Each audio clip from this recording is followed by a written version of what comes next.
ඔබත් ස්ටඩි අබ්‍රෝඩ් කරන්න හීන දකිනවද? ඉටලි, ජර්මන් වගේ රටකට යන්න හිතනවා. හැබැයි IELTS අද ඩොකියුමන්ටේෂන් නිසා කන්ෆියුස් වෙලාද? බය වෙන්න එපා. මෝල්ට ස්ටුඩන්ට් වීසා හරහා අපි ඔයාගේ ෆොරින් ඩ්‍රීම් එක රියැලිටි කරනවා. ඔයා දන්නවද? IELTS නැතුවත් මෝල්ට යන්න පුළුවන්. ඔව්, හරිම සරල ප්‍රොසෙස් එකක්. ඒ වගේම තමයි 70%ක ටියුෂන් ෆී රිෆන්ඩ් එකකුත් තියෙනවා. ඒක ඔයාගේ ස්ටුඩන්ට් ඉන්වෙස්ට්මන්ට් එකට ගොඩක් ලොකු ඇඩ්වාන්ටේජ් එකක්. ඒ වගේම තමයි පළවෙනි අවුරුද්දේදී ඔයාලට ජර්මනි, ඉටලි වගේ රටවල් වලට ට්‍රාන්ස්ෆර් වෙන්නත් පුළුවන්.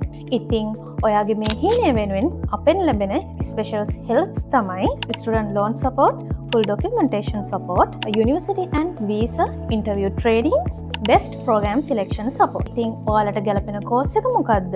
බජට් එකට ගැලපෙන හොඳ ඔප්ෂන් එක මොකද්ද? step by step අපි ඔයාව ගයිඩ් කරනවා. හීන තියෙන්නේ හැබෑ කරගන්න. ඉතින් අදම ඔයා අපිව contact කරගන්න. එහෙමත් නැත්නම් passport office එකට එහා පැත්තේ තියෙන අපේ office එක visit කරන්න. Your dream, our guidance. Your future start with Malta.